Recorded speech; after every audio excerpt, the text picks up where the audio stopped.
from my observation, Mahathir's fascination on democracy, which pernah dulu dia nak apa masukkan, bukan masukkan, dia macam nak buang Sri Raja or something like that, is something that I don't really agree with. Sebab he really fascinated with democracy. He want to be absolute democracy, which personally I don't think that is the right choice. Tapi itu yang dia nak. Yeah.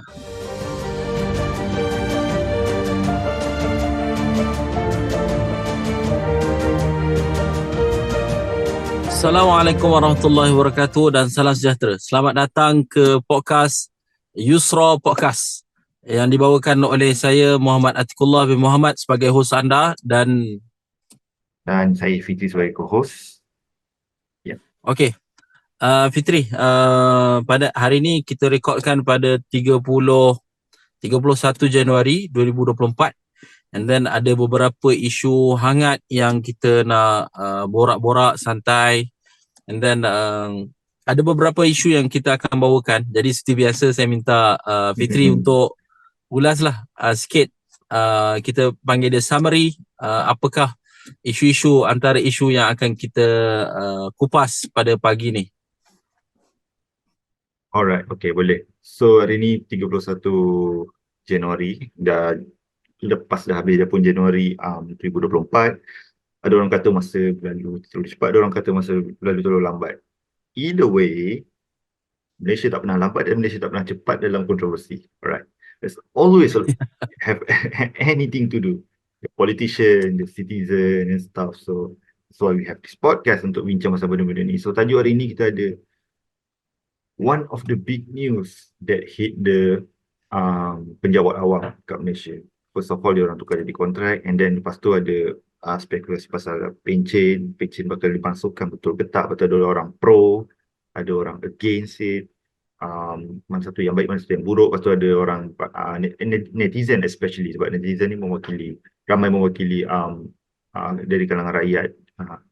Kenapa nak ambil hak kita orang, itu je yang kita orang ada. So macam mana dengan ahli politik, dia orang ada dia orang ada pencen ni, dia orang ada allowance ni, dia orang ada allowance tu, dia orang kita akan kupas benda ni sebab we will also give you out numbers that I personally find ridiculous. The amount of wealth, the amount of orang kata advantages to be salah satu daripada ahli parlimen kat Malaysia ni baru Malaysia.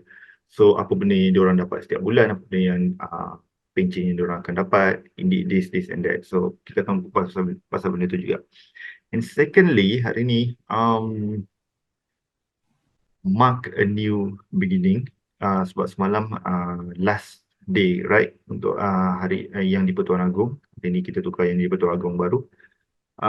Pertukaran YTP Agong dan impaknya pada pentadbiran PMX, pada pentadbiran Kabinet Anwar Ibrahim.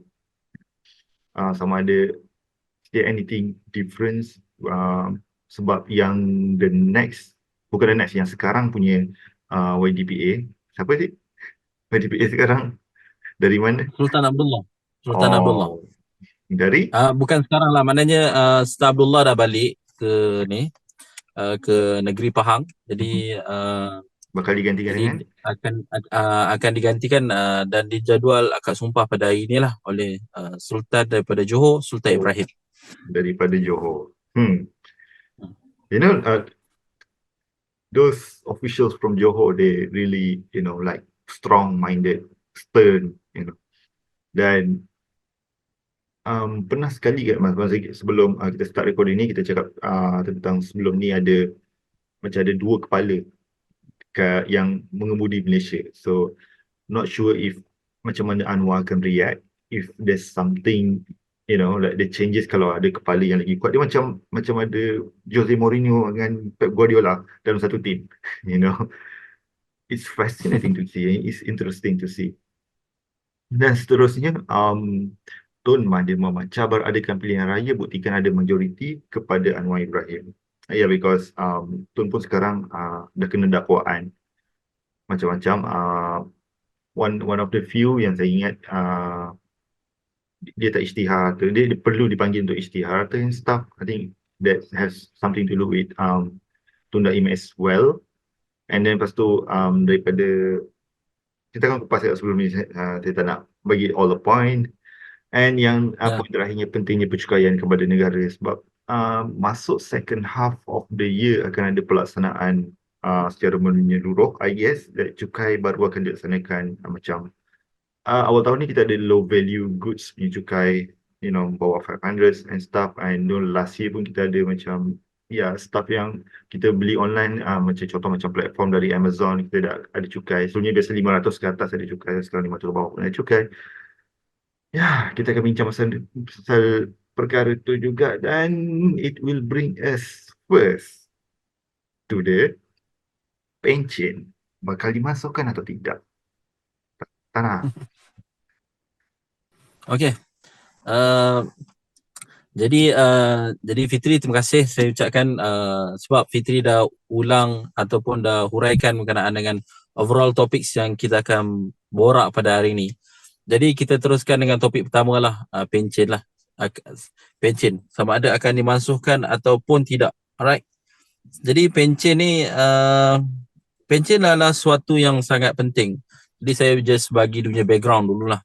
Baru-baru ni Dr. Ahmad Zahid Hamidi, Datuk Seri Dr. Ahmad Zahid Hamidi, Timbalan Perdana Menteri telah nyatakan penjawat awam akan skim jawatan tetap, penjawat awam akan ditangguhkan buat sementara dan diganti dengan skim kontrak, sementara menunggu jawatan tetap tidak berpencen punya draft disiapkan lah. Jadi ia telah menimbulkan berbagai reaksi, perdebatan dan pembincangan di kalangan rakyat Malaysia sama ada pencen ni bakal dimansuhkan ataupun tak. Memandangkan pencen adalah suatu isu yang sangat besar. Sebagai contoh, untuk mendapat pencen, penjawat awam perlu memenuhi syarat-syarat yang diperlukan. Contoh nak dapat pencen, kalau tak silap saya dulu, cikgu saya pernah cakap, nak dapat pencen 60% daripada gaji kena berkhidmat sekurang-kurangnya 30 tahun. 30 tahun perkhidmatan baru dapat 60% daripada gaji. Contoh kalau gaji dia apa? 10,000, nak dapat 60%, 6,000 daripada gaji tu kena berkhidmat 30 tahun. Right? Jadi pencen ni adalah sesuatu yang sangat signifikan sebab pencen ni akan diwarisi ya. Contoh dia habis, dia telah bersara dan dia dapat pencen. Jadi setiap bulan dia akan dapat income macam dia bekerja. So pencen. And then bila dia meninggal, isteri dia ada lagi, isteri dia akan dapat pencen. Alright, isteri dia akan dapat pencen tu. Kalau isteri dia meninggal and then dia ada anak bawah umur, so anak dia akan dapat pencen tu. So pencen ni adalah a huge amount of money yang diberi oleh kerajaan kerana menghargai jasa mereka telah berkhidmat pada negara. Tapi ada syarat-syarat yang perlu dipenuhi lah. Jadi pencen juga ada kenaikan. Bukannya gaji je ada kenaikan, pencen juga ada kenaikan. Jadi memandangkan pencen ni sesuatu yang sangat sensitif, sangat banyak benefit. So bila dia nak dimasukkan, of course akan menimbulkan ketegangan dan menimbulkan perbincangan, perdebatan dalam kalangan rakyat Malaysia. Terutamanya ketika rakyat terus mendapat tekanan melalui kos sara hidup yang makin meningkat, and then ada orang-orang yang berpencen juga tapi mereka menikmati pencen yang besar, and then sangat tidak masuk akal lah. Itu saya akan bagi pada Fitri untuk uraikan nantilah.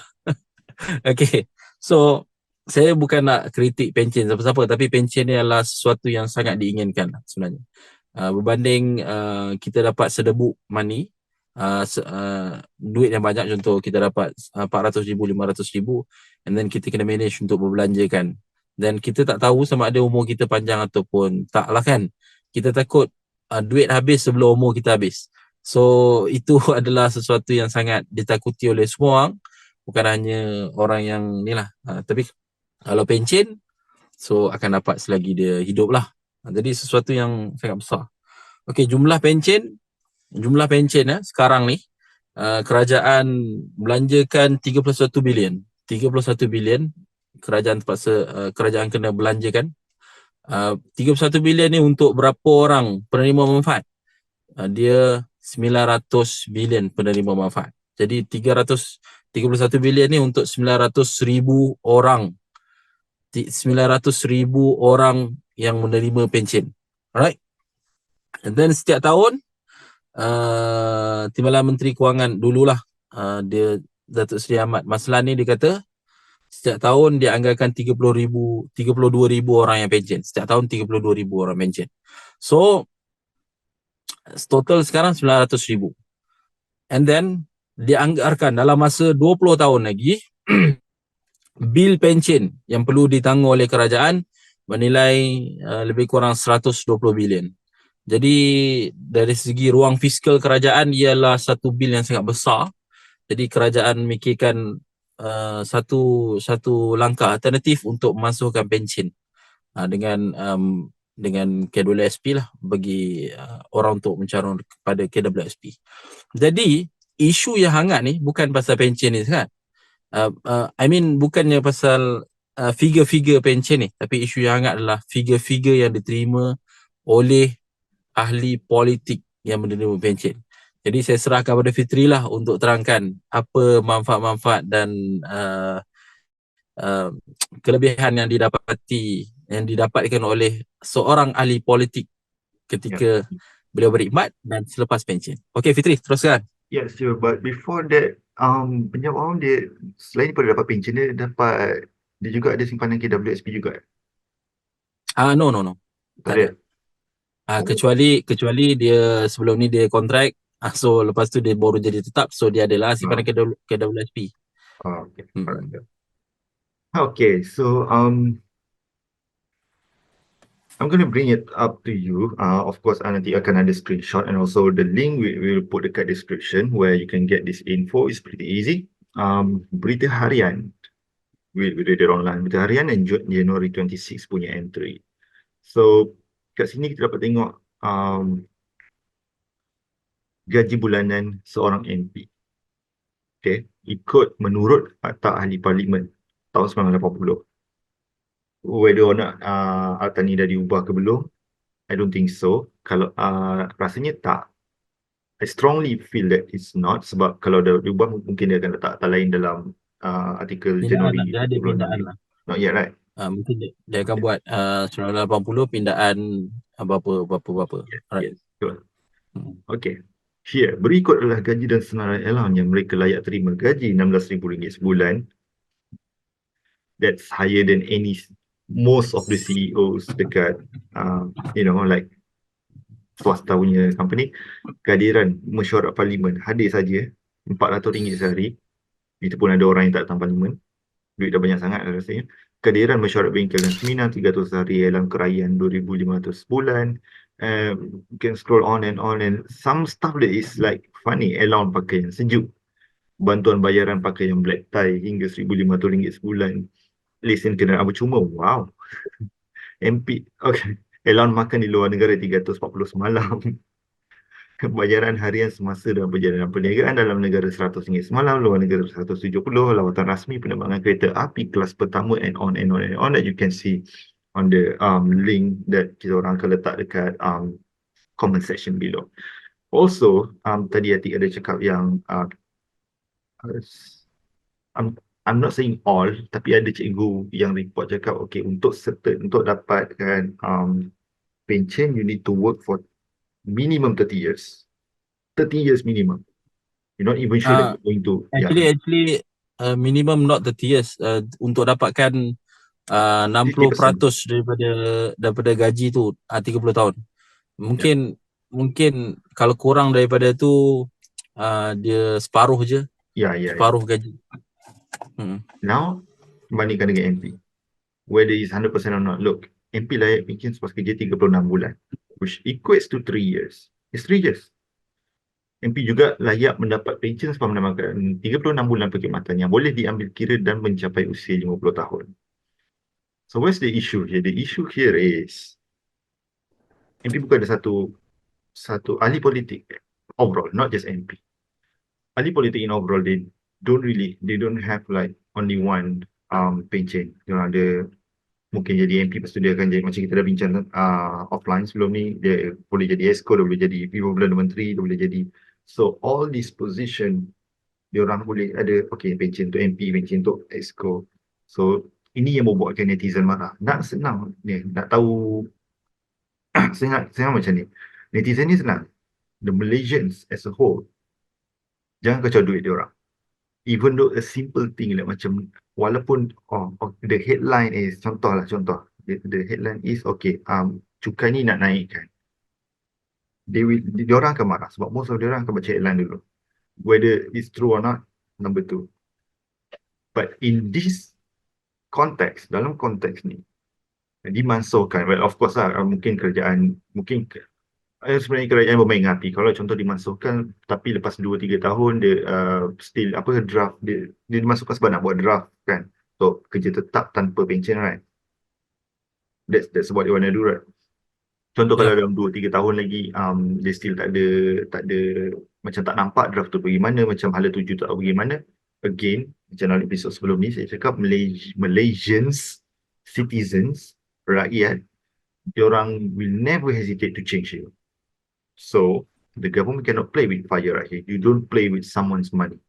That's it. Lagi-lagi dekat dari situation ekonomi macam ni. And also the info pasal MP punya ahli politician punya, what you call it, numbers and figures, people can search it online. So people can, okay, kau dapat macam ni, kenapa aku dapat macam ni? It's easy, simple math. Dengan rakyat, simple math.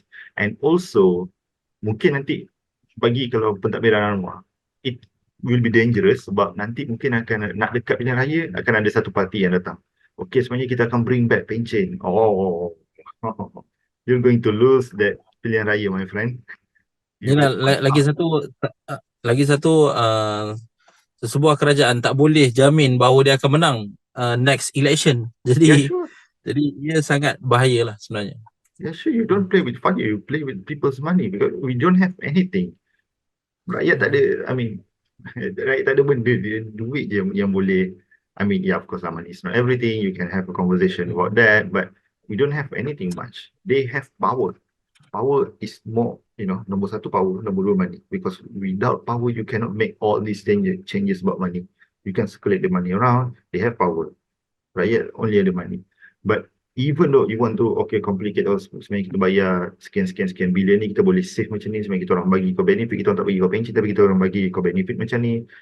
Whatever draft yang orang can come up with, it's easy, it's a simple math, again, it's a simple math for rakyat, because, essentially you need something to buy something, right? Not everyone can probably have the benefit yang orang ada. Okay, mungkin dia macam last episode kita cakap pasal cukai bersasar, mungkin sebab tu dia naikkan cukai ni untuk tarik ke sini, lepas tu tarik ke sini, ya. But not all people are ready for that conversation, and you need to know that almost that person yang whether dia orang faham ke tak faham, dia orang akan turun mengundi ke. Kalau dia orang tak puas hati, dia akan turun mengundi. Macam sebelum podcast ni, right, sebelum ni kita ada borak pasal ni, like 10 years before, 10 to 15 years before, masa zaman sekolah, we vote for because of emotional. We vote emotionally, right? It happens, it will happen. And if you have been long on top of the in the political game, you need to know that not everyone, you cannot reason with everyone. Sometimes you need to use emotional, right? Yeah, so that's it. You don't. Dia orang yang mengundi ataupun mana-mana orang, dia bukan logik datang first, tapi mostly daripada kita adalah emotional datang first. So seperti yang saya pernah kata sebelum ni, Kerajaan Barisan Nasional sebelum ni dia tumbang sebab GST, GST, and then 1NDB 2.9 billion. Jadi the fakta-fakta is kita fakta-fakta tersebut dia emosi dulu. Kita ada sentimen 2.9 billion 1NDB. Jadi jangan undi kerajaan ni sebab dia korup. And then kerajaan ni telah perkenakan GST, tekan rakyat. Jadi emotional. Jadi kita pun jadi kita akan mengundi based on emotional daripada logical. Padahal in fact kita tak tahu sama ada benda tu dia jadi rumus atau just macam apa? Rumus dalam bahasa Melayu, Fitri? Uh, Summarize probably. Conclude, summarize. no, just mungkin isu yang dimainkan tapi belum dibuktikan. Tapi sekarang kalau cerita tentang tu semua sedang dibuktikan lah. Semua sedang dibuktikan. Cuma GST no doubt about it sebab itu adalah sistem percukaian yang terbaik di dunia dan banyak negara yang pakai. And then tapi bila isu tu dimainkan dengan berjaya, so rakyat beremosi and then menolak kerajaan yang melaksanakan perkara tersebut lah. Yeah. So rakyat mengundi based on emosi dulu, kemudian barulah fakta dan logik. But Okay. that doesn't mean yang diorang boleh masukkan pencen. That doesn't mean that I agree that diorang akan masukkan pencen because that's the only thing that you have. That's what you work for. Dah aku tak ada KWSP lain lah kalau dia nak buat gaji pencen kau sebelum ni boom kita letak segerbuk dekat KWSP. Then we can have a different conversation. If not, then you cannot take it.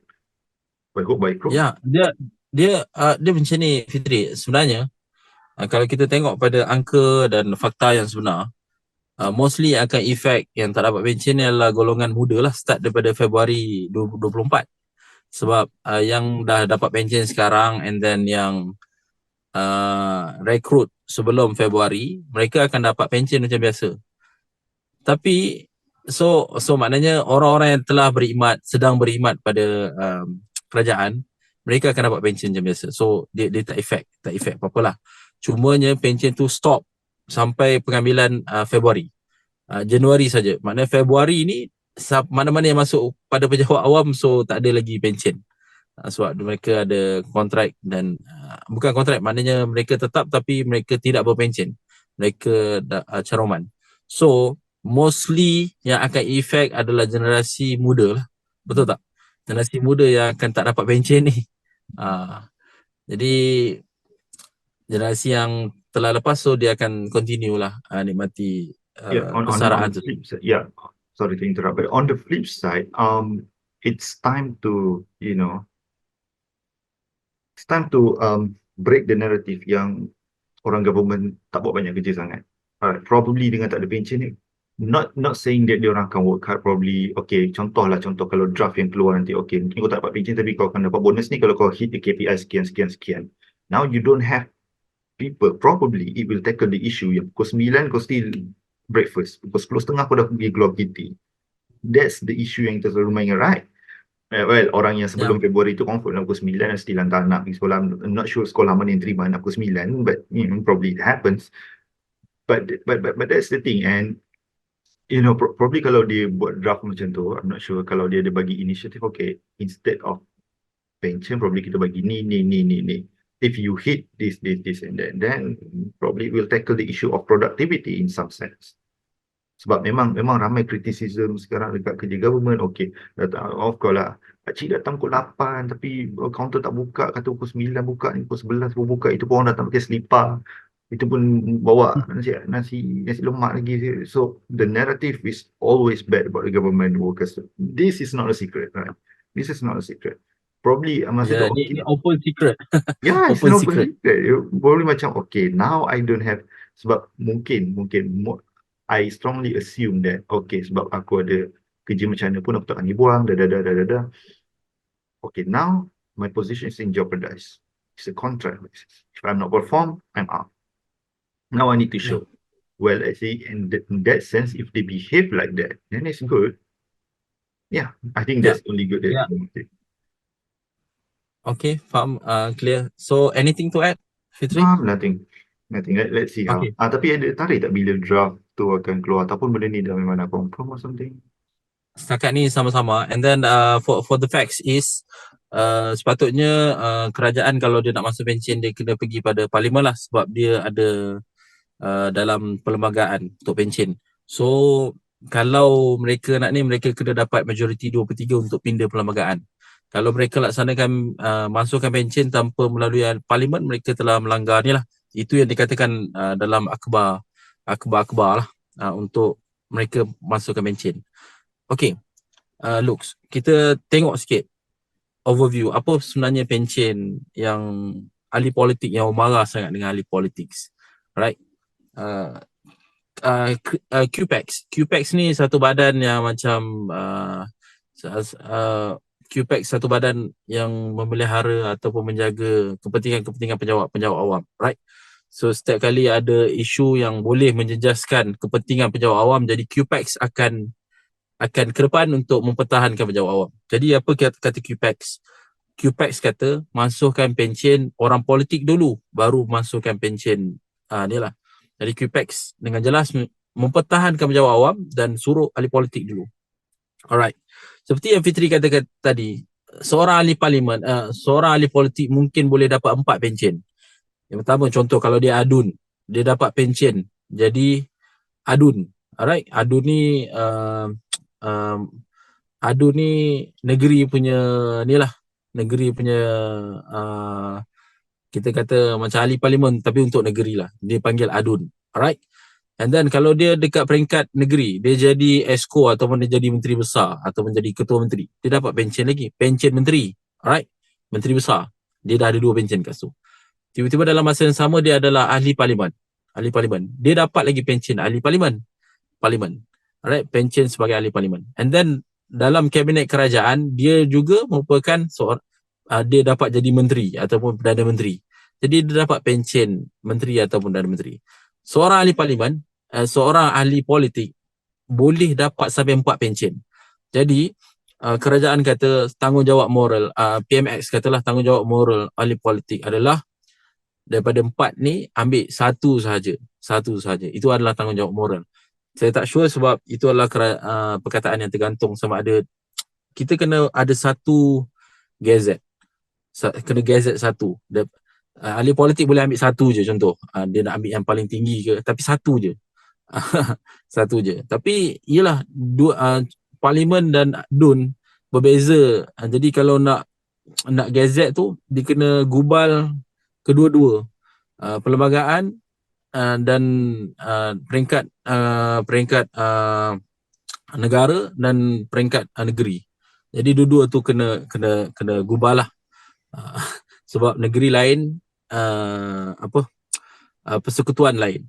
Jadi dan fakta yang menunjukkan bahawa yang utusan Malaysia melaporkan kerajaan belanja, kalau tadi kita kata 31 bilion untuk 900,000 pesara.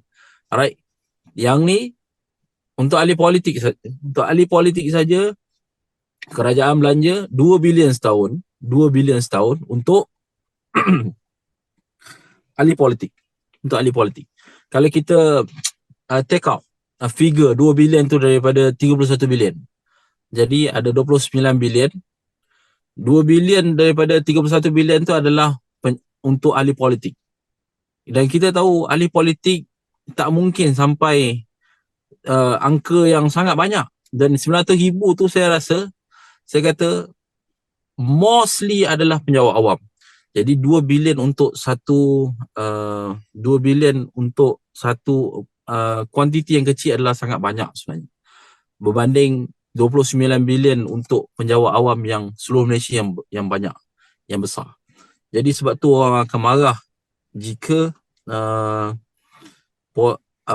ahli orang politik ni mereka menikmati pencen yang banyak dan berbagai, tetapi rakyat tak dapat pencen yang sepatutnya.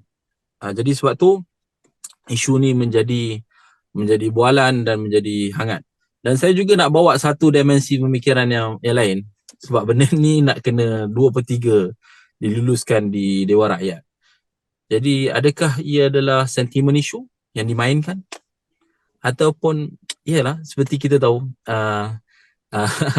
apa hero punya things kan, buat masalah, buat isu and then come out sebagai hero lah. Okay. kita tak tahu sebab benda ni kena bawa ke parlimen lah untuk diluluskan. So cerita tentang pencen ni adalah satu isu yang sangat besar dan saya rasa timing dia yang baik sebab dia cuba buat benda ni dalam masa 2 tahun dia memerintah. Dia tak try buat waktu tahun keempat ataupun tahun kelima dia memerintah. Sebab iyalah mungkin lepas 2 tahun, so lagi 3 tahun orang lupa ataupun tak berapa hangat sangat lah macam sekarang kan. Alright. Okay, saya setuju pencen dimasukkan, tapi tidak sepenuhnya. Contoh, pencen ni di reservekan, kuantiti dia ada reserve. Ini cadangan saya lah. Di reservekan, ada beberapa orang yang boleh mendapat pencen. Alright. Contoh ada 30% daripada pejabat awam boleh menikmati pencen jika mereka perform. Alright. And then bila dah perform, maknanya mereka kena perform untuk dapat pencen lah. Sebab contoh kalau orang perform tapi kita in return kita tak ada, kerajaan tak ada bagi apa-apa, so benda tu tidak menjadi pembakar semangat lah. Alright. So and then itu satu, maknanya pencen tak masuk tapi tak dimasukkan semua. Mungkin ada 30% untuk orang yang berpeluang untuk mendapat pencen. Yang kedua, macam Fitri kata tadi, mungkin kalau dia masuk pencen ni, dia kena perform, lepas tu dia akan dapat reward yang lain.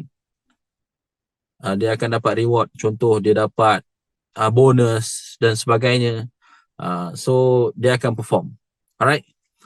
Yang ketiga, dia boleh meningkatkan produktiviti penjawat awam, contoh. Jadi kalau ketiga-tiga benda ni dapat dilaksanakan ataupun dapat diperolehi oleh kerajaan, sebab produktiviti ni ada banyak. Kalau produktiviti kita tinggi, contoh orang-orang yang menjaga Maida, orang-orang menjaga pelaburan, penjawat awam menjaga pelaburan, dia bawa masuk banyak pelaburan ke Malaysia. Jadi Malaysia untung dan mereka mendapat insentif yang banyak. Produktiviti meningkat. Negara Malaysia mendapat limpahan keuntungan daripada produktiviti mereka. So kita sangat sukalah benda tu. So kalau ketiga-tiga perkara ni boleh dipertimbangkan oleh kerajaan, maka saya rasa pencen, kalau kerajaan boleh tunjuk bahawa pencen ni dimasukkan, dia akan dapat meningkatkan ataupun memajukan lagi negara, so kita alu-alukan lah. Cumanya kalau ia just sekadar masukkan pencen tapi tiada apa-apa, so saya dah pasti semua akan marah, and then kerajaan akan ada masalah yang besar lah. Alright. Sebab orang yang pencen ni kalau dia dapat kedua LSP, dia kena fikir macam mana nak jaga duit yang dia dapat sedebuk. Contoh dapat 500,000, 400,000, so sedebuk dia kena fikir macam mana nak manage. So nak manage tu ada banyak, sama ada dia nak invest ataupun start company dan sebagainya. So itu perkara yang perlu dilakukan oleh mereka lah, sebab duit lama-lama akan habis. So that's all about pencen daripada saya. So macam mana Fitri? So There's nothing to add buat ni. nothing to add. Nothing to add, tapi probably kita akan berhenti rehat, tapi cuma I think I have few just one suggestion. Sementara kita ada dalam topik pencen, rasanya lebih sesuai kalau lepas ni kita cakap pasal cukai and kita push tajuk YDP Agung dengan tone M ke belakang sikit. What do you think? Yeah. Yep, Sure. after this kita akan borak pasal pentingnya pencukaian kepada negara. Alright, we'll be right back. Okay.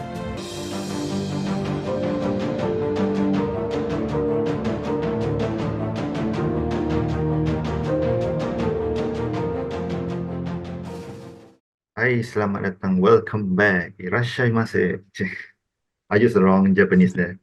Kembali lagi kita ke Yusro Podcast. Sekarang ni untuk poin yang kedua, tajuk kedua hari ni kita akan cakap tentang pencukaian di Malaysia.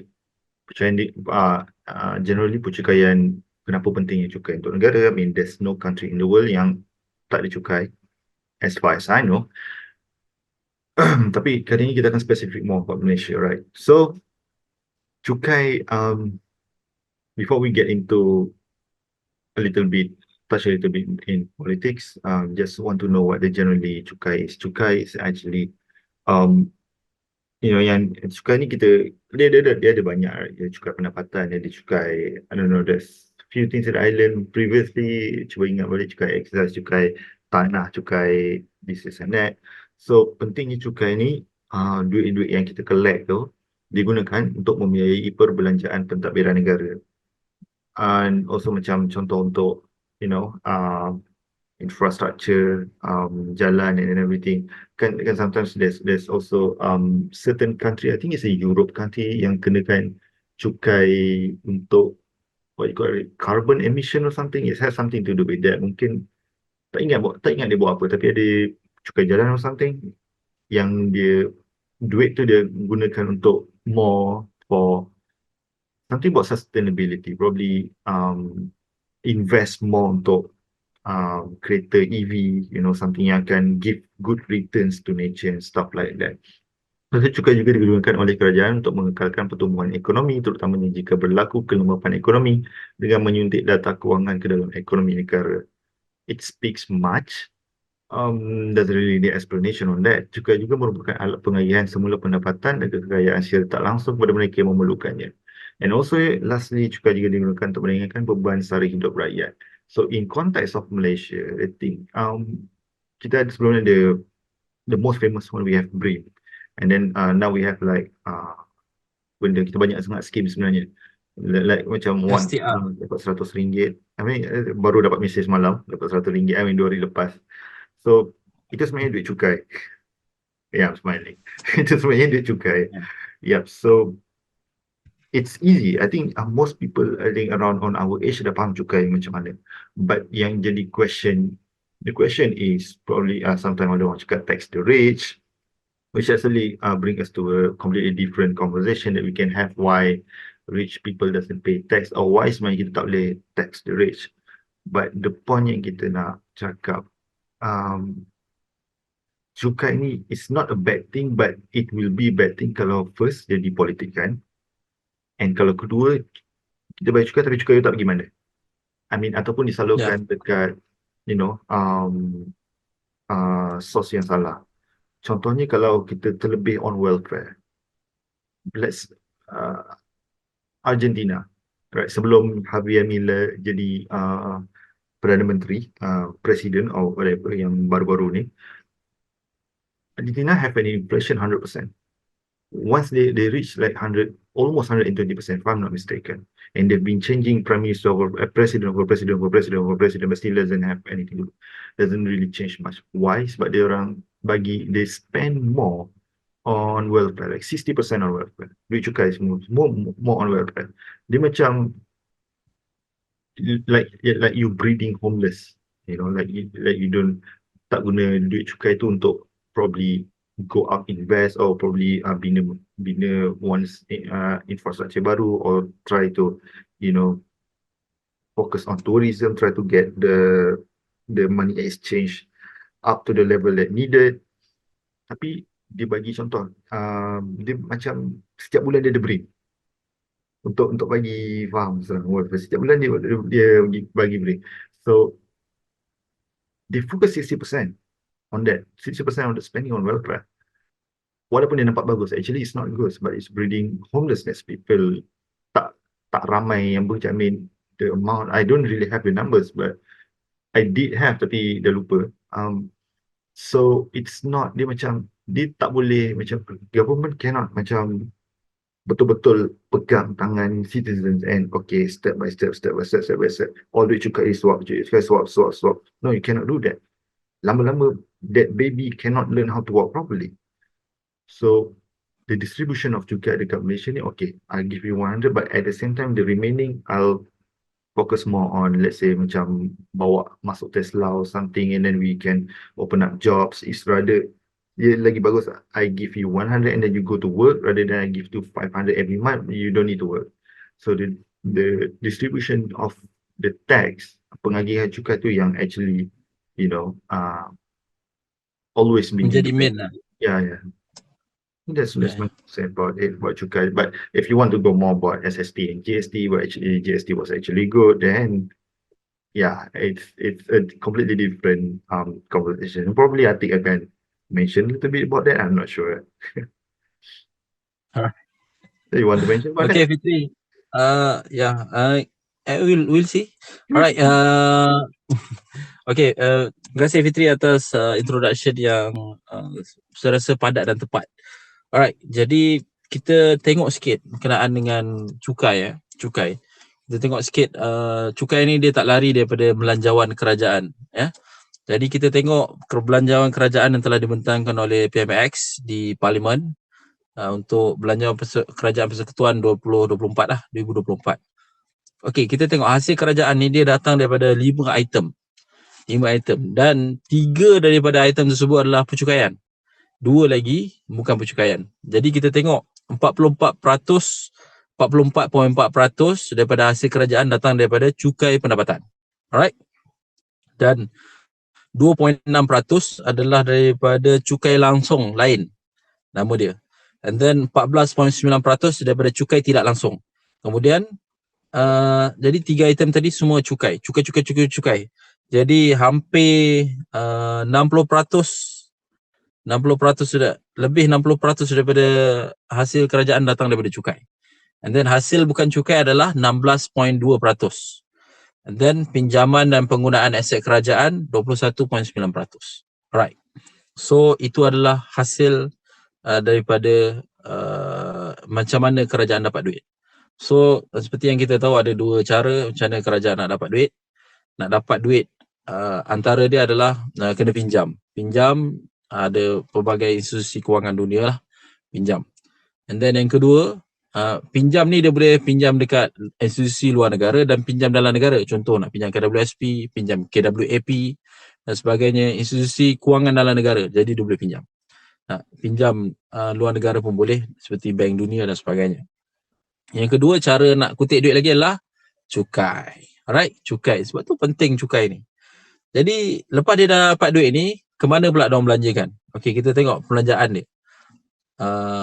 Emolument ni gaji dan sebagainya semua adalah 24.3%. Hampir suku daripada pembelanjaan tu adalah gaji.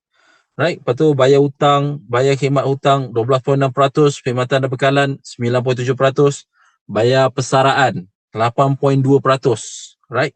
Pemberian dan serahan kepada kerajaan negeri, bagi kerajaan negeri 2.2%, subsidi dan bantuan sosial 13.4%, lain-lain 6.7%, ekonomi 19.5%, sosial 7.2%, and then paling mengejutkan keselamatan, tentera dan sebagainya 3.2% je. Right? And then pentadbiran am 1%. Right? Ini adalah bagaimana dia dapat duit tadi. Lepas tu kita cerita juga bagaimana dia mengurus dan belanjakan duit tersebut. Alright.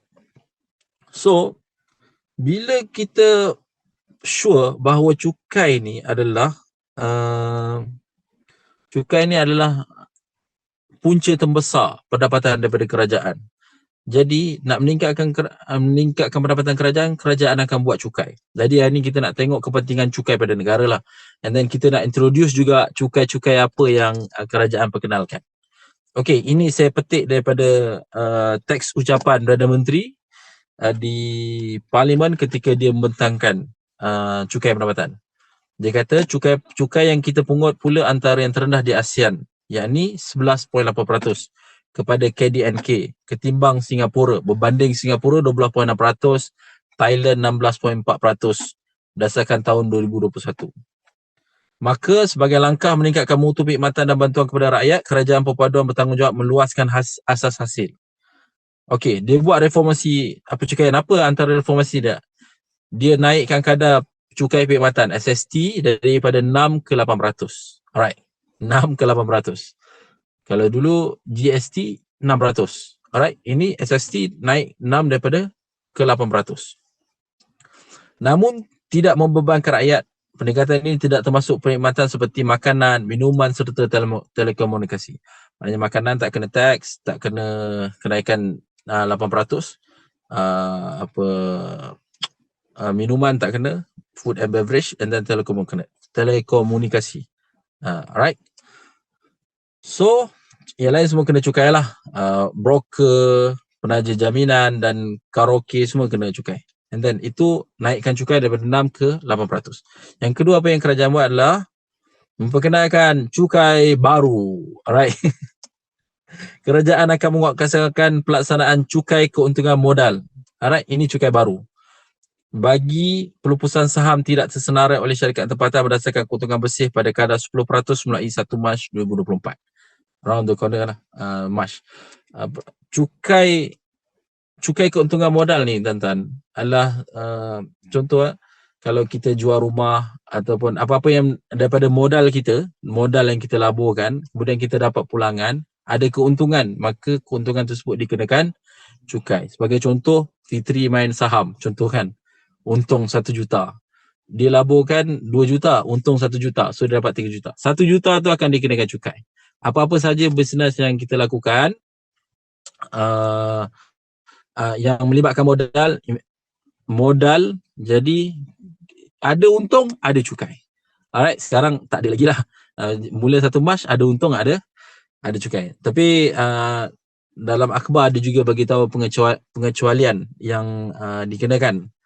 Contoh antara yang dikenakan pengecualian, Perdana Menteri kata supaya orang melabur dekat Malaysia, jadi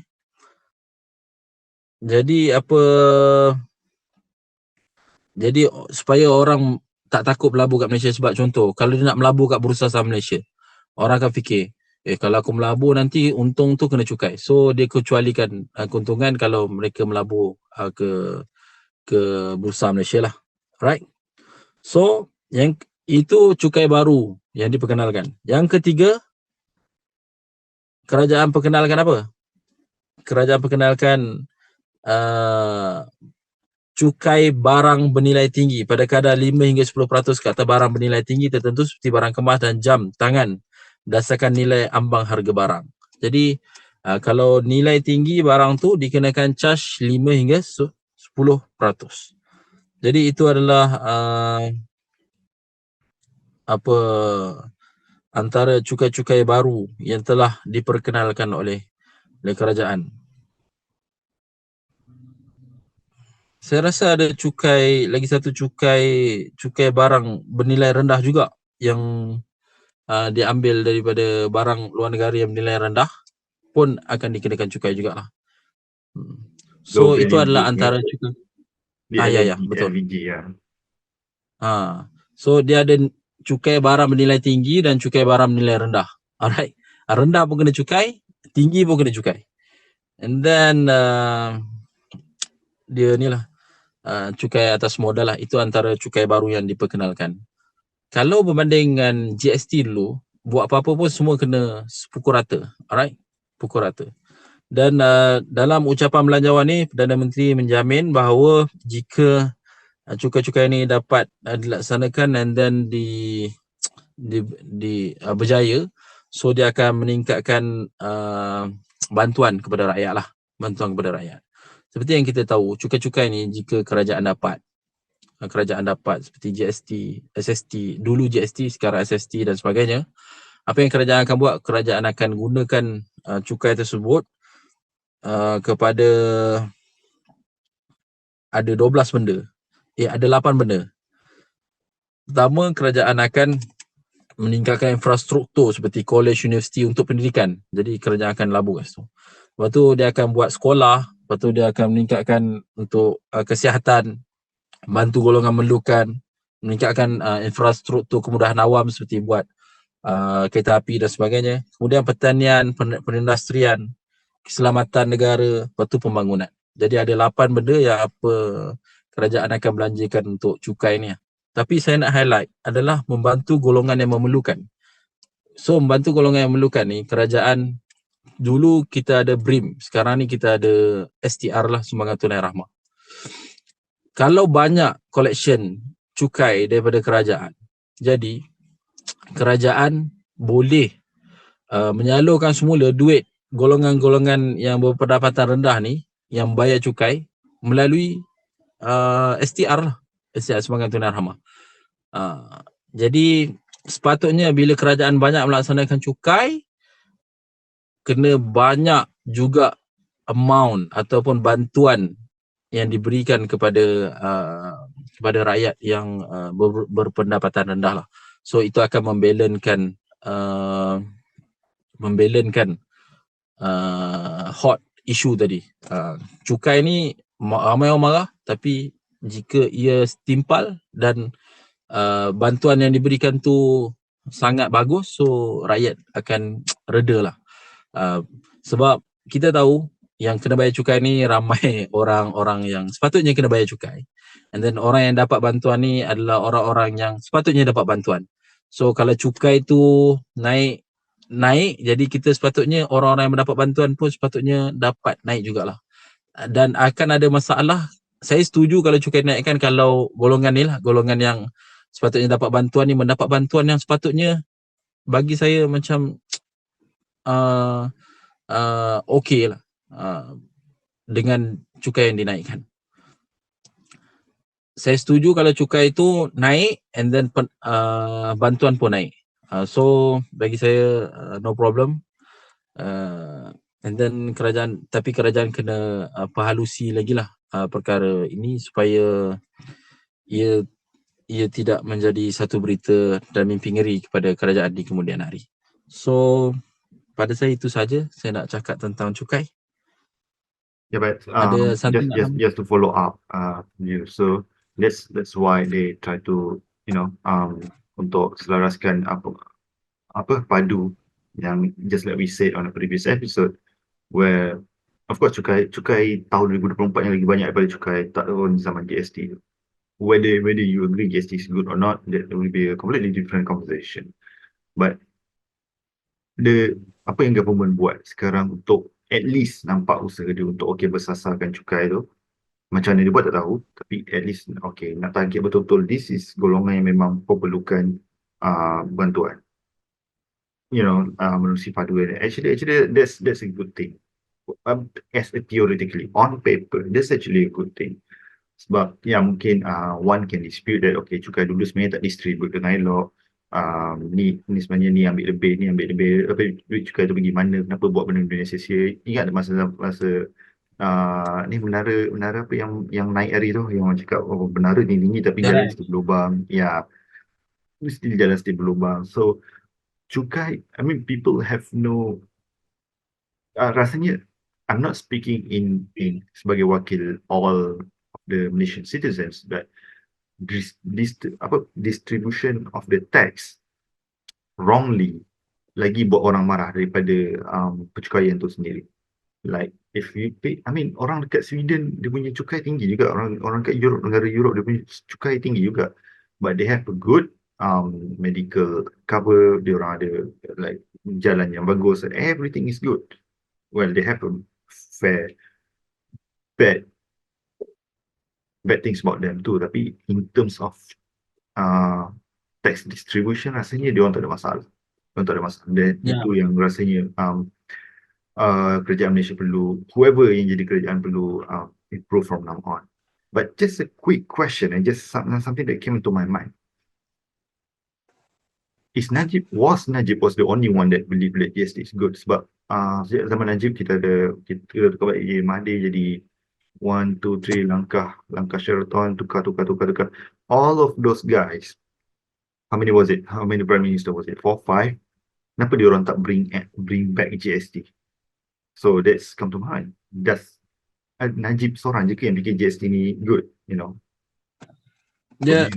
Fitri, untuk jawab soalan ni, saya dulu Lim Guan Eng, bekas Menteri Kewangan daripada DAP, pernah dia kata lah, dia pernah kata dalam satu dialog parlimen, dia kata of course SST tak boleh challenge GST dari segi pelaksanaan dan efisiensi GST. Maknanya mereka sendiri mengaku bahawa GST lebih efektif daripada SST, dan ia adalah sistem percukaian digunakan oleh dunia, bukan hanya Malaysia je first buat GST, dan banyak lagi negara-negara yang gunakan GST. Dan Malaysia perkenalkan GST dengan kadar 6% lah waktu tu sebut. Jadi kenapa mereka tak bring back GST? Sebab mereka telah menggunakan ini frankly speaking lah, mereka telah menggunakan modal bahawa GST adalah tidak baik dan tidak bagus untuk kempen politik. Jadi jika mereka bring back the GST sewaktu mereka jadi kerajaan, dia akan mendatangkan satu image yang sangat buruk, kerana orang akan nyatakan bahawa mereka menipu dan sebagainya lah terhadap GST. Alright. So kenapa ada orang yang tak bawa GST juga?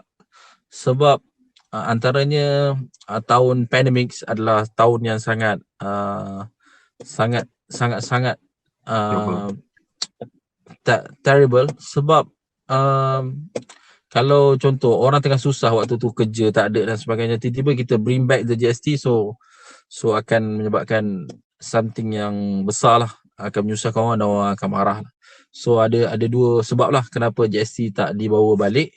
Antaranya adalah tidak dibawa balik kerana mereka telah menggunakan GST dalam kempen politik yang menyebabkan GST menjadi sangat buruk walaupun dia bagus, dan mereka tak berani bawa balik sebab takut takut ni lah, takut dikecam. And then yang kedua adalah tidak sesuai dilaksanakan GST semula kerana era tersebut, era pandemik adalah satu yang bukan kita memperkenalkan cukai tapi kita membantu rakyat. Right. So itu dua sebab lah saya rasa kenapa GST tidak dibawa pulang lah. Alright. Yep. So that's all about cukai. Saya harap cukai ni dapat memberi some education tentang cukai. Sebenarnya cukai ni ada banyak lagi. Just saya nak cerita tentang cukai diperkenalkan lah. Ada 3, cukai pelanggan modal, cukai barangan rendah, cukai barangan harga yang tinggi lah. Ada 3 cukai yang diperkenalkan. Tapi cukai ni ada banyak. Cukai pendapatan, cukai ekspor, duty, ekspor, import dan sebagainya. So let's wrap up. Yeah, that's it. That's it. Alright. Okay, kita akan break sekali lagi dan kemudian kita akan masuk topik seterusnya. Ya. Pertukaran mandiri dan impaknya pada pentadbiran PMX. Okay. Alright.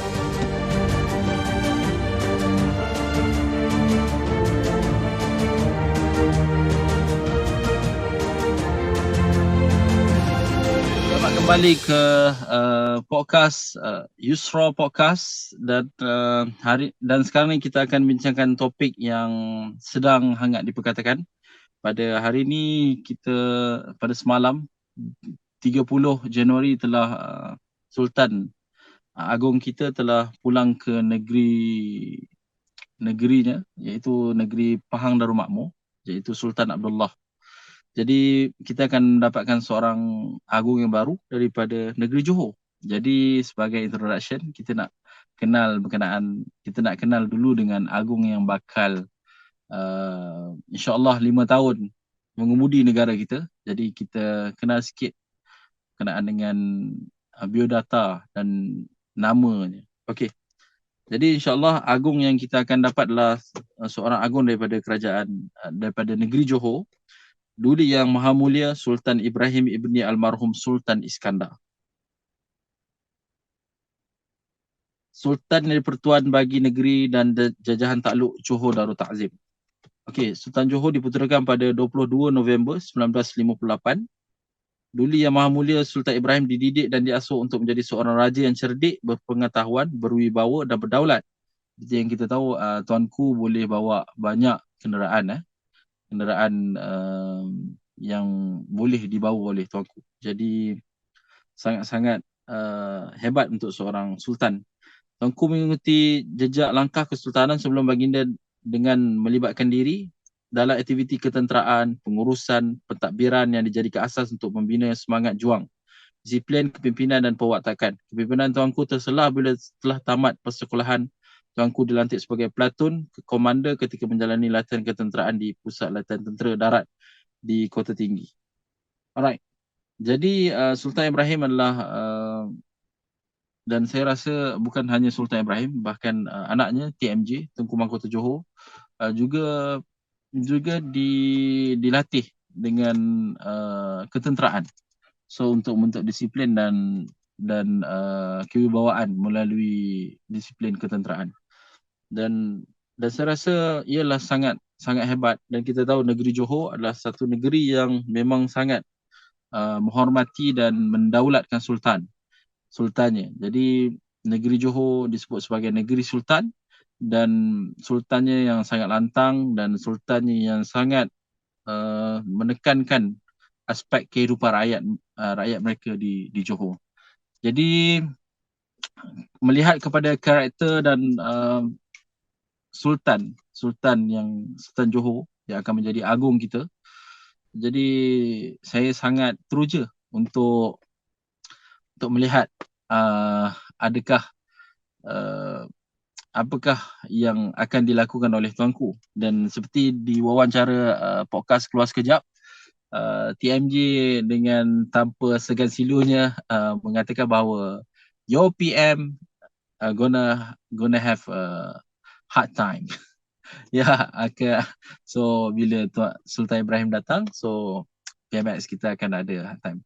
Jadi impak pada Perdana Menteri tu saya dah cakap gonna have hard time lah. So kita menunggu-nunggu apakah yang akan dilakukan. Alright, oleh tuanku. Mesti dah ada banyak perancangan yang diperkatakan oleh tuanku. Dan kita tahu juga sebelum lagi tuanku menjadi agung, tuanku juga menyatakan pandangan bahawa SPRM sepatutnya berada di bawah Raja-Raja Melayu. So ia menimbulkan perdebatan dan perdebatan, dan PMX kata benda boleh bincang. Alright. So okay, saya sebelum tu saya bagi Fitri dululah untuk dia kupas sikit dengan apakah peranan agung dan mungkin relate sikit dengan pentadbiran. Alright, Fitri. Menago Like, so since we are not fully democratic, not fully negara demokratik, kita ada agung, right, to keep everything in check. Sometimes kalau macam like last election, first time in the history of negara ni, Parlimen paksa digantung. So that's when agung come down and say that, folks, let's settle this, okay? Kau gabung dengan kau buat kerajaan, right? So that's where dia jarang-jarang turun, but when he comes down, that you know that things are going bad. So agung, nak kata bahasa mudah ni, he is someone that yang keep those ministers in check. Easy. Because of course kalau if you have a ultimate democracy macam US and also some country dekat Europe, but mostly we will bring the US in. There's no really no one in check, walaupun if you make bad decision yang buat rakyat marah. Well, of course we can discuss apa yang buat rakyat marah in the first place, but we will not discuss that here. So agung,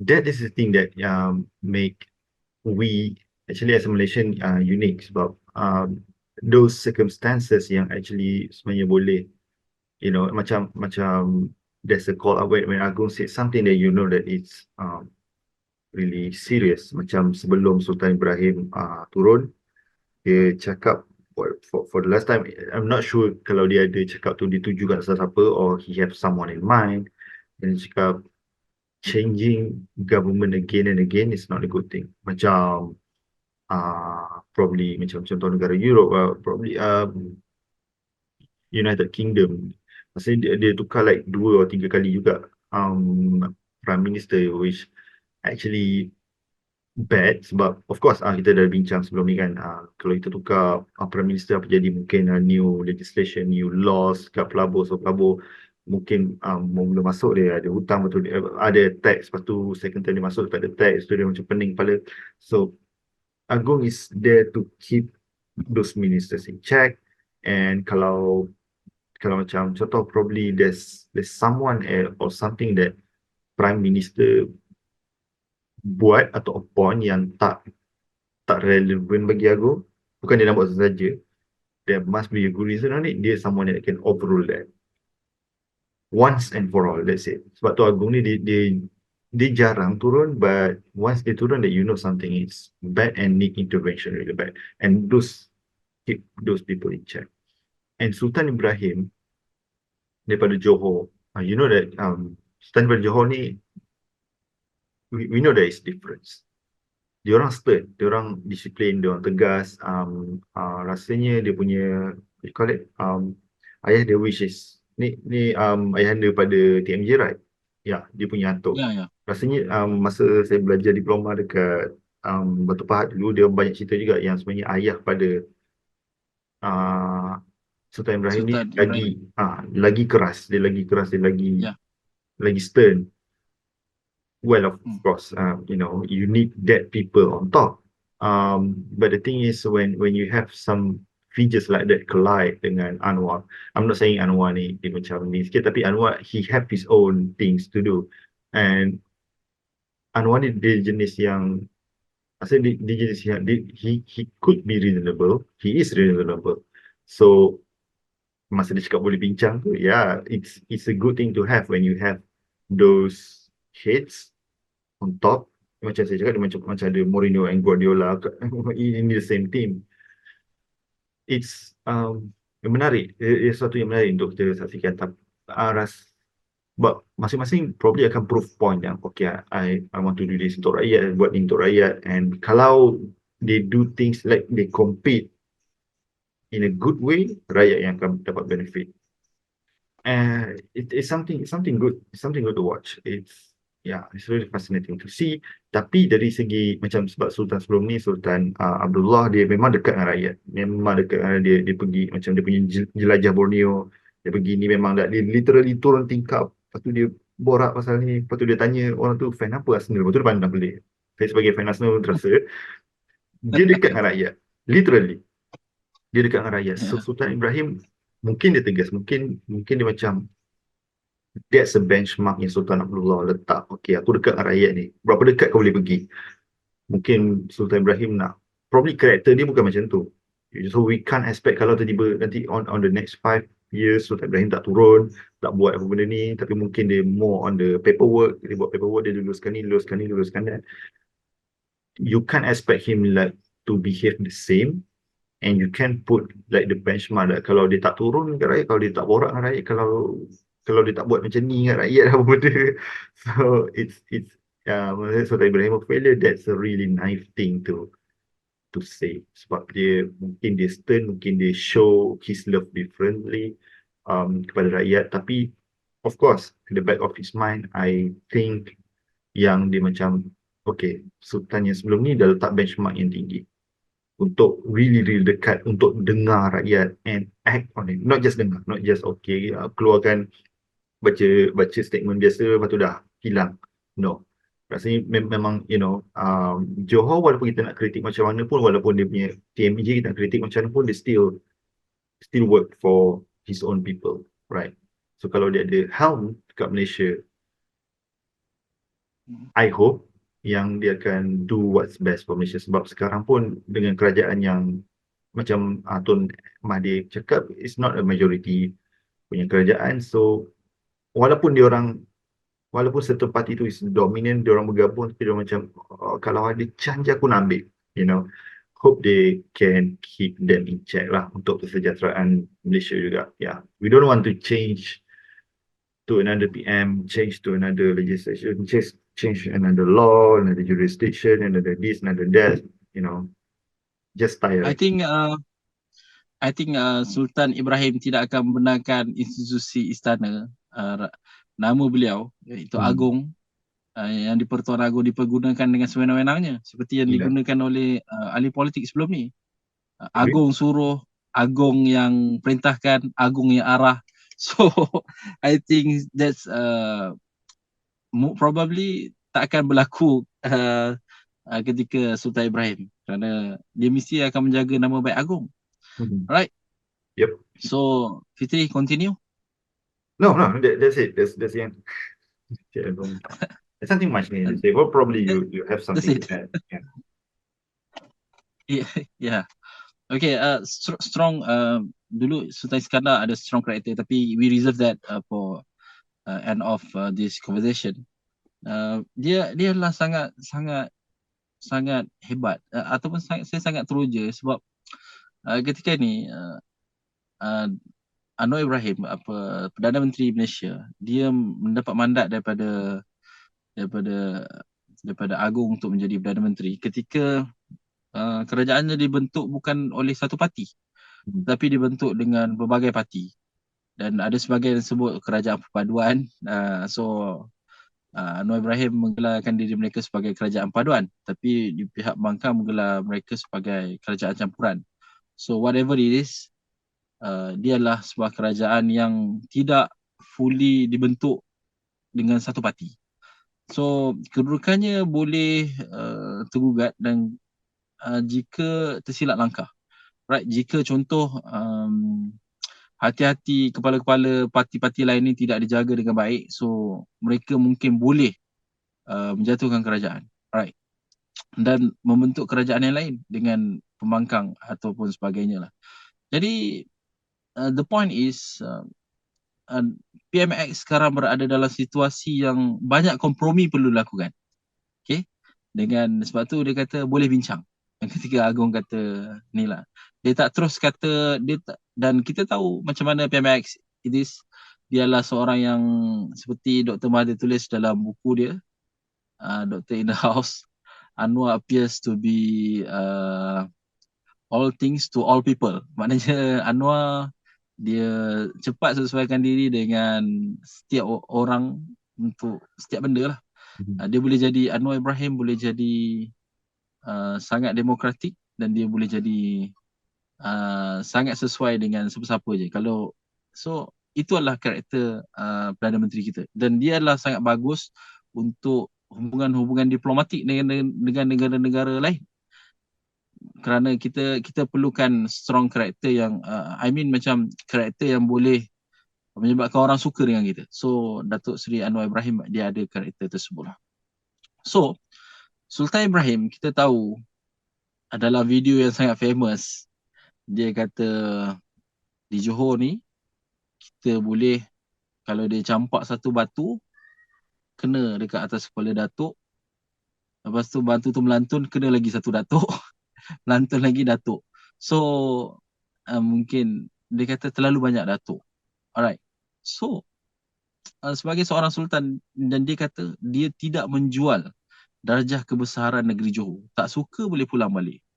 So nampak betapa firm dan betapa firmnya sultan ketika darjah penggunaan kebesaran Johor pun dia sangat mengambil berat dan tidak menjual. Dan kita tak tahu, dan kerajaan negeri Johor ni, maknanya kalau sultan kata datuk tu datuk ni, maknanya sultan above that. Maknanya sampaikan menteri besar ketika nak buat sesuatu dia kena jumpa dengan sultan. Sultan pernah kata dalam satu wawancara, dia kata menteri besar belum tentu tahu rakyat dia, tapi dia tahu rakyat dia sebab dia turun padang.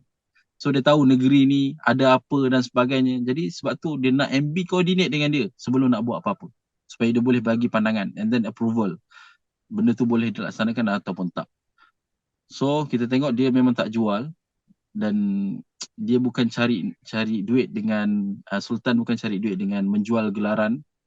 And then lagi satu, dia ada strong punya disiplin untuk memberi gelaran kepada seseorang.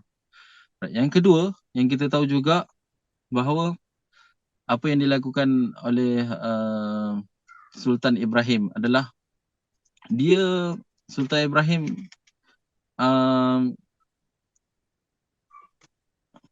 stop je aku. Stop. Okay, poin yang kedua, bahawa kita boleh tengok ketegasan Sultan Johor ni ketika dulu kita kata ketika UMNO telah menangi pilihan raya negeri Johor. Jadi UMNO menang, jadi dia yang letak target siapa jadi menteri besar.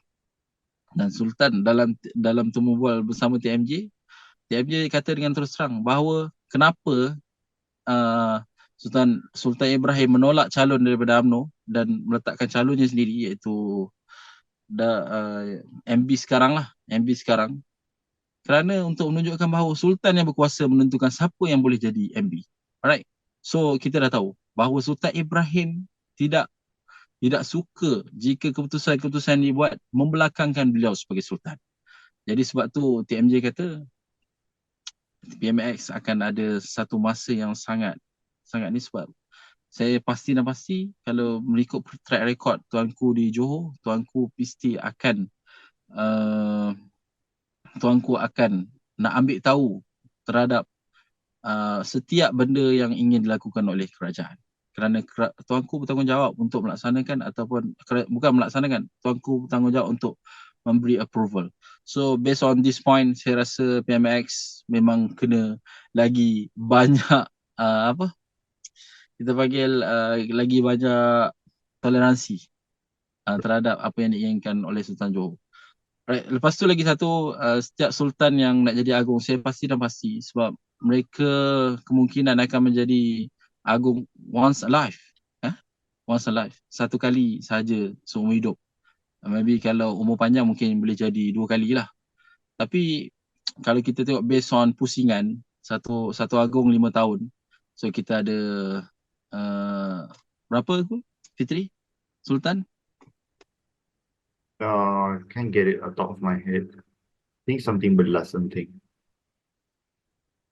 Yeah, but the point, cuma nak tambah the point yang when you said that Anwar kena banyak kompromi, but on the good thing is kalau Anwar, Anwar is a good, dia boleh deal, dia pandai deal, macam dia more on the democratic side. Kalau dia boleh deal dengan, I'm thinking that Anwar be more lenient kepada Sultan than the other way around. So if they can get together, if they can sing together, rasanya that's the best thing that could ever happen in this country, because you have two strong head figures kat Malaysia.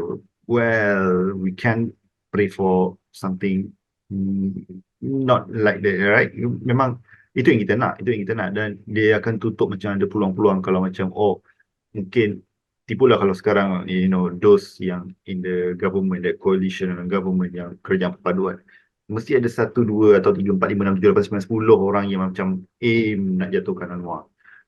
But kalau dia tengok Anwar is alright dengan Sultan, macam ni blood brothers dengan Sultan, there's nothing they can do. But that's the good thing. So I think that's what Anwar aiming for. Yalah, lagi satu macam saya kata tadi, Anwar Ibrahim dia sekarang dalam situasi yang agak getih sebab dia bukannya satu parti yang merintah, dia ada banyak. So dia banyak kena kompromi, and then banyak kena toleransi lah dengan Sultan. So saya kata tadi once a life, sebab untuk jadi agung kita ada 9 sultan. Jadi nak jadi agung dia kena at least satu sultan 5 tahun. So kalau kita kata nak jadi agung, dia kena tunggu 40 tahun untuk jadi next agung untuk kali kedua. And then saya rasa tak ramai agung sultan yang dapat jadi agung untuk kali kedua. Sultan Mizan mungkin probably akan naik for the second time. Sultan Mizan probably the second time akan sampai hujung career dia rasanya. Ya, mungkin sebab kecuali dia jadi agung ketika umur dia sangat muda. Alright, mungkin boleh jadi agung buat kali kedua, ketika dia mungkin tiba-tiba dia dapat jadi sultan ketika umur 20-an, mungkin umur 60 something akan jadi agung semula. Tapi kita tahu yang sultan-sultan di Malaysia tidaklah terlalu muda sangat. Ketika mereka menjadi sultan tidaklah terlalu muda, dan mereka di middle age of mereka punya ni ada 40-an, 50-an dan sebagainya. Alright, so berdasarkan karakter Sultan Ibrahim ketika projek-projek di negeri Johor dan sebagainya kena mendapatkan approval daripada Sultan dan mendapatkan perkenan dan nasihat daripada Sultan. Jadi saya juga merasakan bahawa Sultan akan buat perkara yang sama untuk projek-projek di negeri Malaysia. Dan semestinya ketika once a life mereka dapat menjadi agung, mereka akan menggunakan kedudukan tersebut tanpa mengabaikan negeri lain, tapi fokus juga pada negeri yang ditadbir khusus oleh mereka. Dan saya rasa Johor akan ada banyak pembangunan ketika pentadbiran Sultan Ibrahim sebagai agung lah. Dia bukanlah something yang Johor, sebab Johor mungkin akan memanfaatkan Singapura dan sebagainya. Alright. So that's all from me tentang Agong. So kita semua sedang menanti-nantikan tentang Agong, dan PMIS bekerjasama, seorang yang sangat berdedikasi ataupun boleh masuk dengan semua orang, dan seorang Agong yang ada strong character. Cakap tentang strong character, saya nak sambung sikit je lagi. Dulu waktu Perdana Menteri yang keempat, iaitu Tun Dr. Mahathir Mohamad jadi Perdana Menteri, beliau telah pusingan agung pada waktu tersebut kena pada Johor, dan ayah Sultan Ibrahim iaitu Sultan Iskandar telah menjadi agung. Dan kita tahu Sultan Iskandar seperti yang Fitri beritahu tadi lagi strong karakter daripada Sultan Ibrahim. And then Tun Dr. Mahathir yang kita tahu lagi strong karakter juga.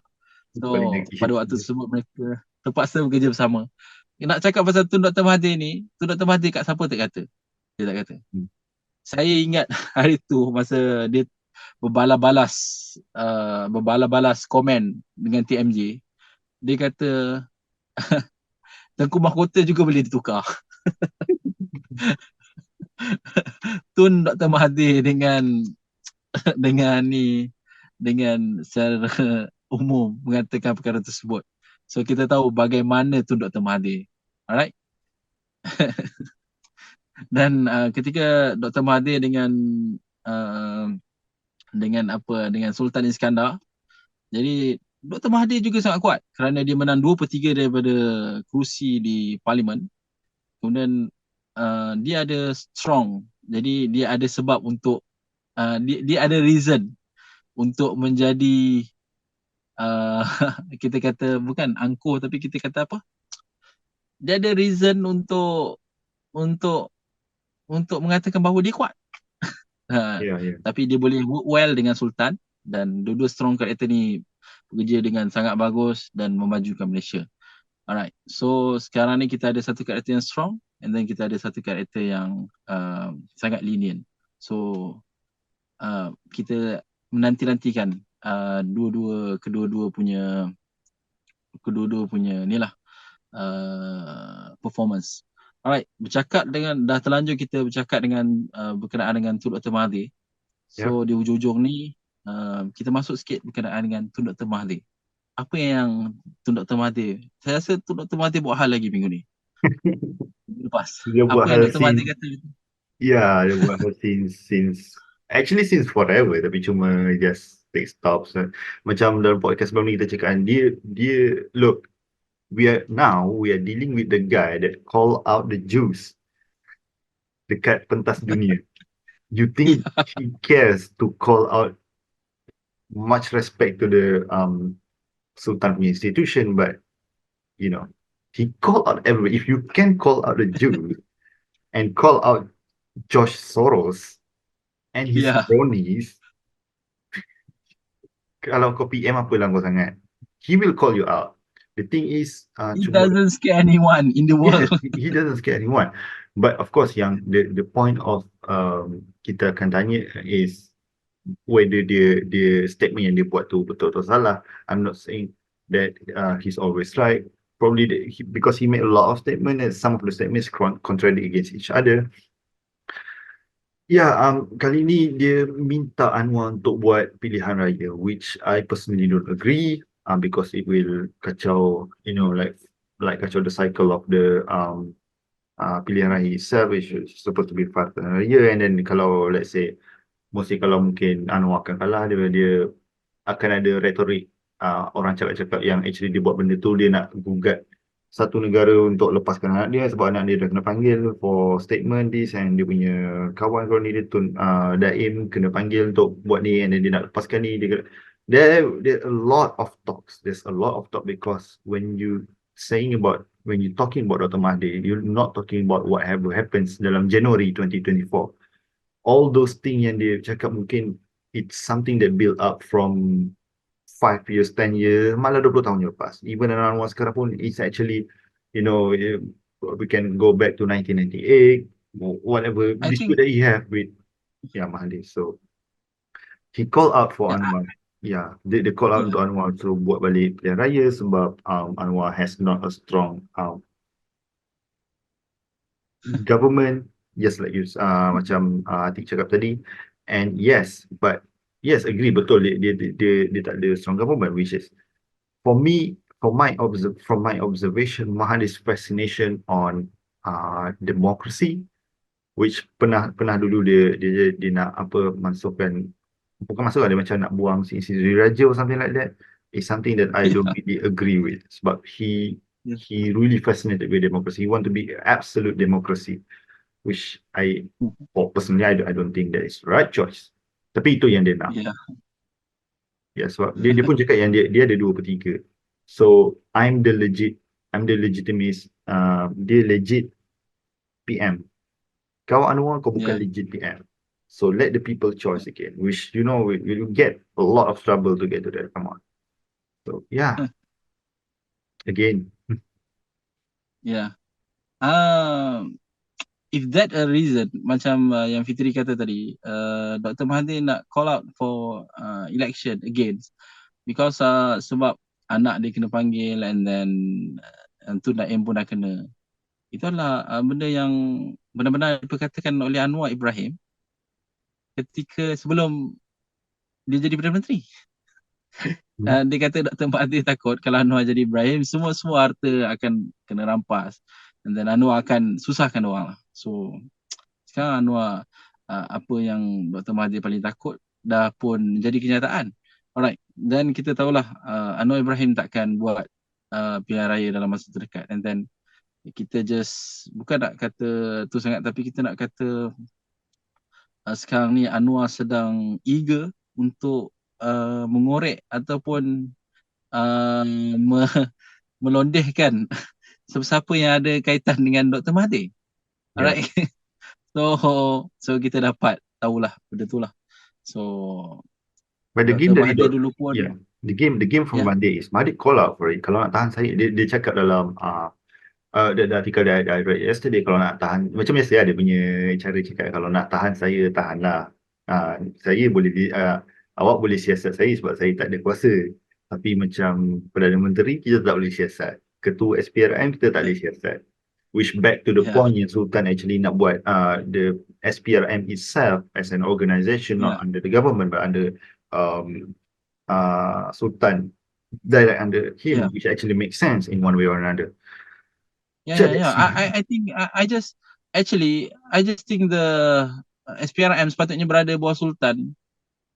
Bukan sekarang. I think dah lama ketika saya di universiti ataupun ketika tu saya dah fikir yang sepatutnya SPRM berada bawah Sultan. Sebab dia mesti kena ada bawah satu institusi yang tidak boleh digugat. Alright? Sebab nak tangkap orang ni. SPRM ni nak tangkap orang. Alright? Nak tangkap orang-orang ternama yang korup. Alright? So mesti punca kuasa tu mesti kena datang daripada punca kuasa tak boleh digugat, yang tidak boleh digugat. Yeah. Alright? Yep. Yeah.